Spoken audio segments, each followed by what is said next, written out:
Hello, everyone. In today's lesson, we're going to be delving even more deeply into the First World War and really exploring what life would have been like to be in one of these trenches during the war to end all wars. Please title your notes for today, All Quiet on the Western Front.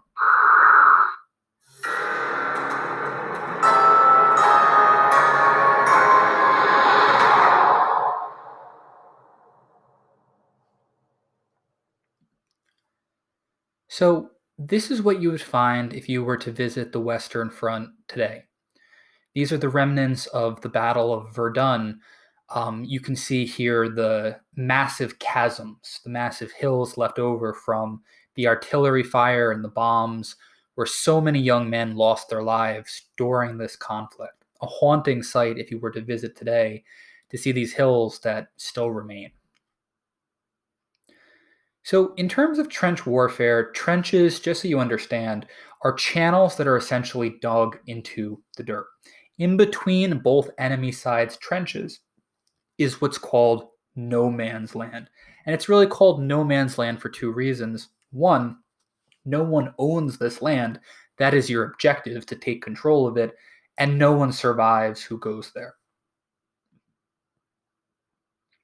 So, what is life like living in one of these trenches?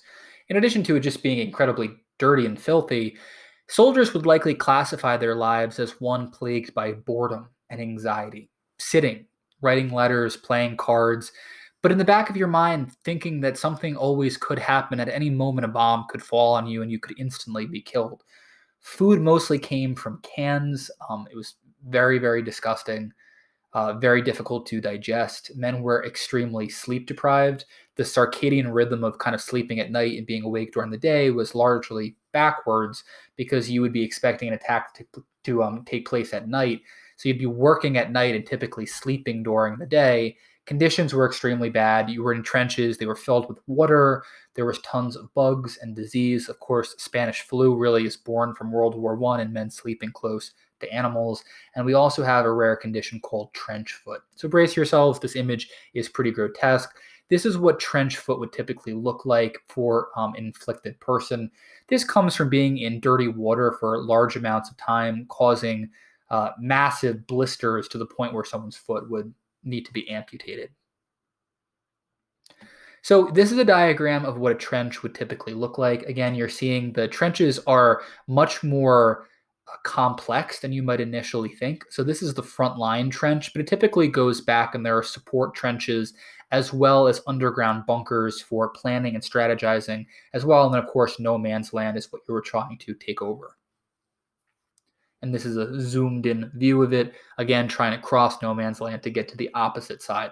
Keep in mind that these trenches go on for miles and miles and miles. So, like, they're fighting at different spots along the western and eastern fronts. One really notable moment during World War I that really is symbolic for the conflict as a whole are the so called Christmas truces of 1914. There were many of them. Um, we tend to generalize them into one event, but they're taking place all over. And I'm sure there were other truces at different points in the initial onslaught of World War I as well. But in 1914, on Christmas Eve, according to legend and stories, men begin hearing carols, Christmas carols, sung across no man's land, songs like Silent Night. Soldiers emerge from their trenches, and it becomes this moment of informal ceasefire where the men emerge, they walk across no man's land, this place where so many people have died. They shake hands and they exchange presents like cigarettes and playing cards. They play soccer with one another. And the reason that this is so symbolic is you really get a glimpse into who is fighting in this conflict. Young men who were inspired to go and fight by their teachers and adults in their lives, told that your life may be going nowhere, but you can find glory fighting for your country. And it's a realization that these men are innocent. They're not looking at this war with like this deep motivation to destroy the other, at least not yet. This truce would not continue for future Christmases. And of course, one Austrian soldier did not emerge from his trench, angered at his comrades for seeming so weak in this moment. And of course, that would be Adolf Hitler. So One important thing to note also is that many men are told, particularly in Germany, that they will be returning home by Christmas, that the war will be short, they will find glory, and they'll be back with their loved ones. As the war drags on, it becomes much more bitter and much more intense, and the hatred between both enemy sides grows. The first significant battle that we're going to focus on, and we don't hit on too many battles in our course, but this one is particularly important, is the Battle of Verdun. This is a long and destructive battle. If you take a look at the dates on the top, you can see that it's taking place for almost an entire year. It's estimated that we had 800,000 casualties during this conflict. Verdun was very symbolically important to the French. It was one of the few cities that survived on the front during the Franco-Prussian War, which we talked about previously, the war with Otto von Bismarck and the French. Prussia wins, gives Germany kind of like the steam to become the German Empire that we know it to be at this point. The German general here is Heinrich von Falkenhayn, and he basically plans to bleed his enemies white while protecting Verdun.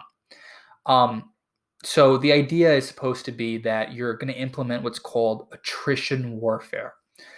So the general idea of attrition warfare is to deplete the other side's supplies and their men to the point where they either become so demoralized that they will not be able to continue fighting, or they'll actually just run out of people. It's a very long and very grueling way of fighting. You'll see during World War II that Hitler really uses this experience on the part of Germany and then implements what's called the blitzkrieg, or very fast or lightning warfare, to not replicate this and instead take out the enemy right away rather than drawing it out into this very long process. So again, the idea of bleeding the French white is to really demoralize them and wither them down over the course of time through mass casualties. So this is a very famous road leading into Verdun. It's called the Sacred Way. And due to a lack of secure railroads, this is typically how supplies were being brought into the city of Verdun, many of them from their allies. And this is typically what's been seen as supporting Verdun and allowing it to last as long as it does. This is the destruction of new artillery during this time. We talked about the Industrial Revolution in this class and how advanced weapons had become by this point. This is the sheer destruction that we're seeing in warfare, far beyond what you would have seen during other conflicts in our class. And then, of course, this is the site of Verdun today, marred with all of these hills and canyons, basically from this artillery fire. The other battle from the middle point in the war that you're going to want to understand is the Battle of the Somme. So this is largely taking place between Germans and Brits, British soldiers. There are also some French people here too, but the point of the Battle of the Somme is to divert attention away from the Battle of Verdun. There are 1.5 million casualties. The British lose 57,000 people on the first day of fighting, which absolutely horrifies the public. Ultimately, the Allies win this battle, but the human cost is so synonymous with World War I and just the profound loss of life. Here you can see soldiers preparing for battle in a very infamous image from the Battle of the Somme in their trench. And again, just to very quickly remind everyone of the dilemma that Germany is finding itself in, they are fighting in a two-front war. This is the Western Front. We're not going to explore the Eastern Front quite as much, but they are fighting on both sides, which basically forces them to divvy up their troops into two different portions.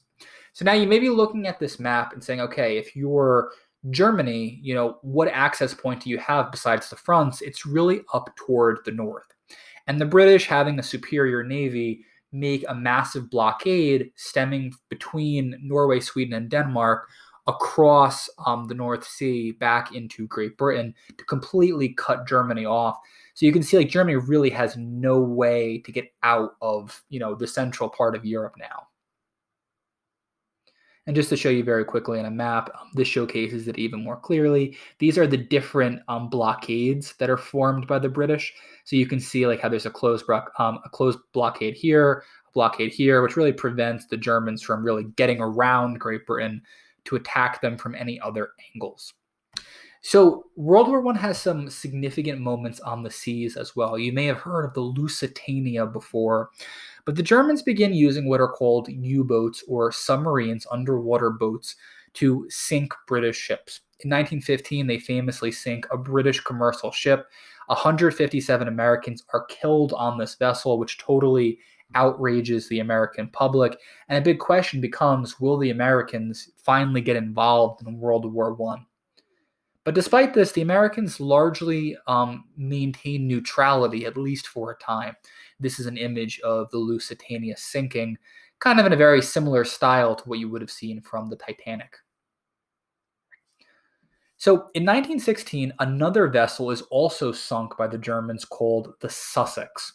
And the Germans promised the US that no more civilian ships will be attacked. They make this promise with the intent to keep the United States out of the war, but with the British blockade, it causes desperation. And by 1917, by the end part of World War One, this is rescinded. And you'll see that this is largely where the United States shifts. The United States early on declared neutrality, but when the British start blockading Germany and the Germans resort to what's called unrestricted submarine warfare using their U boats or their undersea boats to attack civilian vessels, it starts to convince the United States to get involved. They warn the U.S. not to sell to the British. The United States largely is not listening. This is the unrestricted submarine warfare zone around Great Britain. So basically, if there are any vessels in this part of the sea, Germany declares that they will be sunk by a German U-boat, which looks like this. So, final note, kind of on our road toward the United States entering World War I, is the Zimmermann telegram. So, Germany sends a telegram to Mexico in January of 1917, telling Mexico to attack the United States in order to keep them out of World War I. Germany promises that it will help Mexico take the land back that the United States originally took from them in the Mexican American War, a conflict that you'll talk about quite a bit in US History 1. The United States public is totally furious about this. So here is a copy of the Zimmermann telegram, which has been transcribed. Again, threatening to try to get Mexico to ally with them to help take a portion of the United States from them to keep the U.S. out of war. Just to show you very quickly, these were the territorial acquisitions of the United States throughout the 19th century. So you can see that Texas and the Mexican Cession are largely taken by the United States during the Mexican-American War in the years leading up to it.